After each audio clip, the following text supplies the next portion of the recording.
వేయాల్సి వచ్చింది అధ్యక్ష.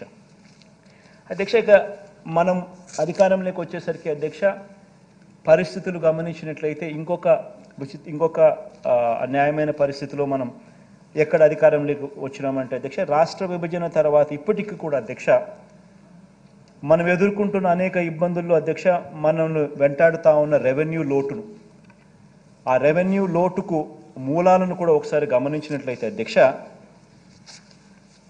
60 ఏళ్ళుగా అధ్యక్ష మనమంతా కూడా కలిసికట్టుగా ఉమ్మడి ఆస్తిగా నిర్మించుకున్న హైదరాబాద్ నగరం అధ్యక్ష.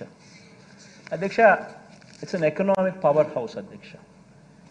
నేను మాటికి విశాఖపట్నం అని ఎందుకు చెప్తాను అని అంటే ఎందుకు అంతగా దాని గురించి ప్రస్తావిస్తానంటే దానికి కారణం ఏంటి అధ్యక్ష, ప్రతి రాష్ట్రానికి ఒక ఎకనామిక్ పవర్ హౌస్ ఉండాలి.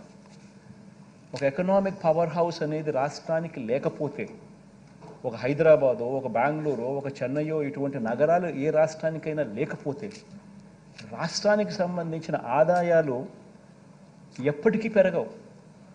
రాష్ట్రానికి సంబంధించిన ఆదాయాలు ఎప్పటికీ కూడా పెరగవు. దానికి నిదర్శనమే అధ్యక్ష ఏ రకంగా మనం హైదరాబాద్ కోల్పోయి ఏ రకంగా మనం నష్టపోయినాము అని చూపించే డేటా అధ్యక్ష. విభజన కారణంగా అధ్యక్ష ఒకసారి గమనించినట్లయితే అధ్యక్ష, దాంట్లో స్లైడ్ గమనించినట్లయితే అధ్యక్ష, విభజన కారణంగా అధ్యక్ష స్థూల ఉత్పత్తి పరంగా అంటే జిఎస్డిపి పరంగా ఒకసారి గమనించినట్లయితే కంబైన్డ్ రాష్ట్రానికి సంబంధించిన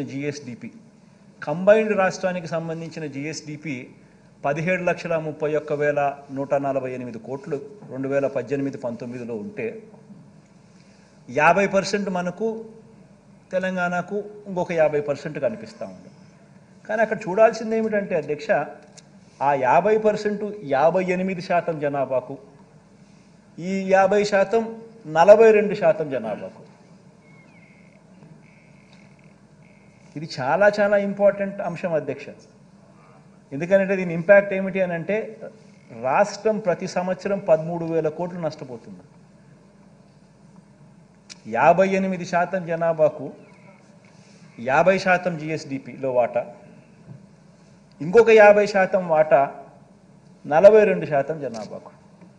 the impact of that is రాష్ట్రం 13,000 కోట్ల రూపాయలు నష్టపోతూ ఉన్న పరిస్థితి ప్రతి సంవత్సరం. ఇంకా ఒక సైడ్ గమనించినట్టయితే అధ్యక్ష, జనాభా చూస్తే మంది 5 కోట్ల